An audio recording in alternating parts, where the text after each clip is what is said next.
देश के कई राज्यों में मजदूरों की भर्तियां हो रही हैं।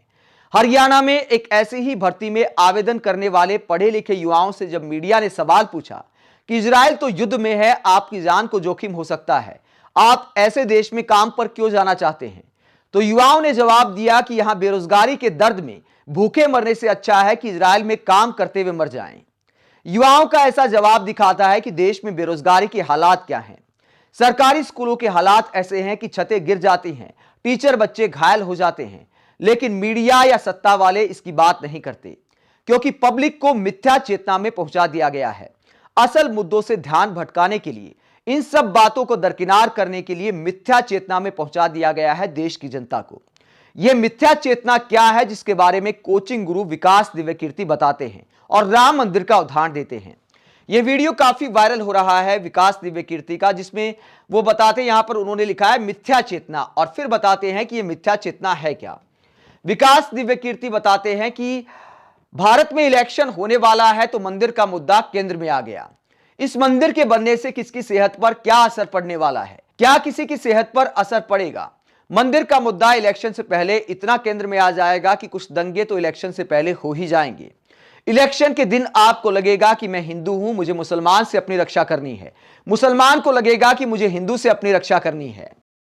इलेक्शन के बाद सब ठीक हो जाएगा, आपको लगेगा कि हम तो फुद्दू बन गए, गधे बन गए, लेकिन समझदारी का मौका 5 साल बाद मिलेगा, फिर दंगे हो जाएंगे। ये मिथ्या चेतनाएं हैं कि असली मुद्दे पर ध्यान न दो कि तुम्हें रोटी नहीं मिल रही, गरीबी है, बिजली नहीं आ रही, इस पर ध्यान मत दो। मिनिमम सपोर्ट प्राइस कम मिलता है, इस पर ध्यान मत दो। ध्यान दो इस पर कि मंदिर बना है कि नहीं बना, इसी को मिथ्या चेतना कहते हैं। तो विकास दिव्यकीर्ति समझाते हैं कि देश को किस तरह मिथ्या चेतना में पहुंचा दिया गया है, जहां देश के प्रधानमंत्री से लेकर मंत्री तक मंदिरों में झाड़ू पोछा कर रहे हैं, जबकि देश के महानगरों में या छोटे शहरों में गंदगी का अंबार लगा रहता है। साफ जगह पर सफाई करके फोटो सेशन किया जा रहा है, धर्म का संदेश दिया जा रहा है, इसी को मिथ्या चेतना कहते हैं। अगर साफ सफाई से मंत्री से लेकर प्रधानमंत्री को लेना देना है तो जहां गंदगी के अंबार लगे हैं वहां जाकर झाड़ू पोछा करना चाहिए, लेकिन फोटो खिंचाकर देश को धर्म की राजनीति के मार्ग पर धकेला जा रहा है। देश को मिथ्या चेतना में पहुंचाया जा रहा है, जिसमें ना तो शिक्षा की बात की जाती है, ना स्वास्थ्य की बात की जाती है, ना रोजगार की बात की जाती है। मिथ्या चेतना में बताया जाता है कि कौन सी पार्टी हिंदू विरोधी है, किस पार्टी ने राम मंदिर का निमंत्रण ठुकरा दिया, किसने किसका अपमान कर दिया। देश के प्रधानमंत्री बताते हैं मिथ्या चेतना को फैलाने के लिए कि मुझे कितनी गालियां आज तक की गई हैं। यह नहीं बताते कि आपने जो 2 करोड़ रोजगार का वादा किया था हर साल, उसके लिए आपने क्या किया, कितने लोगों को नौकरियां दी, कितनी सरकारी भर्तियां कर दी। इसी को कहते हैं मिथ्या चेतना। मिथ्या चेतना के तहत यह काम किया जाता है कि जो सरकारी भर्तियां होती हैं थोड़ी बहुत, उनको इकट्ठा करके प्रधानमंत्री के द्वारा नियुक्ति पत्र दिया जाता है। जो काम पिछली सरकारों में डाकिये किया करते थे वो आज देश के प्रधानमंत्री कर रहे हैं। इसी को कहते हैं मिथ्या चेतना, जहां असल मुद्दों से ध्यान भटकाया जाता है और धर्म के नाम पर राजनीति की जाती है।